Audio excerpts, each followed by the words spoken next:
ਸਤਿ ਸ਼੍ਰੀ ਅਕਾਲ ਦੋਸਤੋ, ਮੈਂ ਧਰਮਿੰਦਰ ਸਿੰਘ ਤਲਾਣੀਆਂ ਤੇ ਤੁਸੀਂ ਦੇਖ ਰਹੇ ਹੋ ਡੀਐਸ ਤਲਾਣੀਆਂ YouTube ਚੈਨਲ। ਦੋਸਤੋ, ਕਈ ਵਾਰੀ ਮੌਸਮ ਦੇ ਬਦਲਾਅ ਨਾਲ ਛੋਟੇ ਬੱਚਿਆਂ ਨੂੰ ਖਾਂਸੀ ਜ਼ੁਕਾਮ ਹੋ ਜਾਂਦਾ ਹੈ। ਛੋਟੇ ਬੱਚਿਆਂ ਦੇ ਸਰੀਰ ਵਿੱਚ ਕਫ ਦੀ ਮਾਤਰਾ ਜ਼ਿਆਦਾ ਹੁੰਦੀ ਹੈ, ਇਸ ਕਰਕੇ ਉਹਨਾਂ ਨੂੰ ਖਾਂਸੀ ਜ਼ੁਕਾਮ ਰਹਿੰਦਾ ਹੈ ਅਤੇ ਇਸ ਦੇ ਇਲਾਜ ਲਈ ਤੁਹਾਨੂੰ ਸਿਰਫ ਇੱਕ ਹੀ ਕਮਾਲ ਦਾ ਨੁਸਖਾ ਦੱਸਾਂਗਾ, ਜਿਸ ਨੂੰ ਲੈਣ ਤੋਂ ਸਿਰਫ 5-7 ਮਿੰਟਾਂ ਦੇ ਅੰਦਰ ਹੀ ਬੱਚੇ ਦੀ ਖਾਂਸੀ ਬਿਲਕੁਲ ਠੀਕ ਹੋ ਜਾਏਗੀ। ਕਿਉਂਕਿ ਜੇਕਰ ਬੱਚੇ ਨੂੰ ਬਾਰ-ਬਾਰ ਖਾਂਸੀ ਰਹਿੰਦੀ ਹੋਵੇ ਕਿ ਬੱਚਾ ਕਮਜ਼ੋਰ ਹੋਣਾ ਸ਼ੁਰੂ ਹੋ ਜਾਂਦਾ ਹੈ। ਇਸ ਦੇ ਨੁਸਖੇ ਬਾਰੇ ਗੱਲ ਕਰੀਏ ਦੋਸਤੋ, ਉਸ ਤੋਂ ਪਹਿਲਾਂ ਛੋਟੀ ਜਿਹੀ ਰਿਕੁਐਸਟ ਕਿ ਜੇਕਰ ਤੁਸੀਂ ਹਾਲੇ ਤੱਕ ਸਾਡਾ ਚੈਨਲ ਸਬਸਕ੍ਰਾਈਬ ਨਹੀਂ ਕੀਤਾ ਤਾਂ ਪਲੀਜ਼ ਇਸ ਨੂੰ ਸਬਸਕ੍ਰਾਈਬ ਕਰ ਲਓ ਤੇ ਨਾਲ ਲੱਗਦੇ ਹੀ ਤੁਸੀਂ ਬੈਲ ਦੇ ਆਈਕਨ ਤੇ ਕਲਿੱਕ ਕਰ ਸਕਦੇ ਹੋ, ਜਿਸ ਦੇ ਨਾਲ ਤੁਹਾਨੂੰ ਸਾਡੇ ਵੱਲੋਂ ਪਾਈ ਹੋਈ ਵੀਡੀਓ ਦਾ ਨੋਟੀਫਿਕੇਸ਼ਨ ਮਿਲਦਾ ਰਹੇਗਾ। ਦੋਸਤੋ, ਖਾਂਸੀ ਦੇ ਇਲਾਜ ਲਈ ਜਿਨ੍ਹਾਂ ਬੱਚਿਆਂ ਦੀ ਉਮਰ 8 ਸਾਲ ਤੋਂ ਉੱਪਰ ਹੈ ਉਹਨਾਂ ਦੇ ਲਈ ਤੁਸੀਂ ਅੱਧਾ ਛੋਟਾ ਚਮਚ ਕਾਲੀ ਮਿਰਚ, ਅੱਧਾ ਚਮਚ ਧਾਗਾ ਮਿਸ਼ਰੀ ਅਤੇ ਅੱਧਾ ਜਾਂ 1 ਚਮਚ ਦੇਸੀ ਘਿਓ, ਇਹਨਾਂ ਤਿੰਨੋਂ ਚੀਜ਼ਾਂ ਨੂੰ ਤੁਸੀਂ ਕਿਸੇ ਕੌਲੀ ਜਾਂ ਕਿਸੇ ਛੋਟੇ ਭਾਂਡੇ ਦੇ ਵਿੱਚ ਪਾ ਕੇ ਹਲਕਾ ਗਰਮ ਕਰ ਲਓ। ਬਸ ਧਿਆਨ ਰੱਖਣਾ ਜੀ ਕਿ ਤੁਸੀਂ ਇਸ ਨੂੰ ਭੁੰਨਣਾ ਨਹੀਂ। ਤੇ ਜੇਕਰ ਬੱਚੇ ਨੂੰ ਬਲਗਮ ਵਾਲੀ ਖਾਂਸੀ ਹੈ ਤਾਂ ਤੁਸੀਂ ਇਸ ਮਿਸ਼ਰਣ ਨੂੰ ਠੰਡਾ ਕਰਕੇ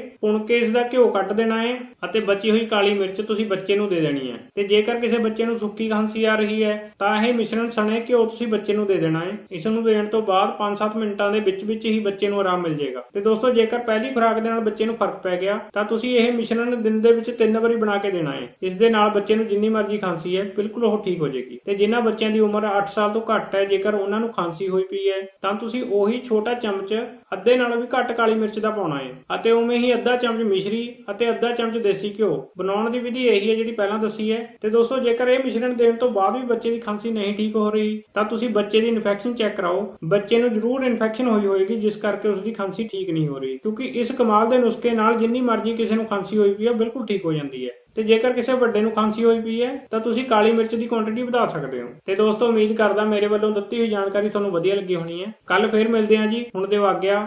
ਸਤਿ ਸ਼੍ਰੀ ਅਕਾਲ।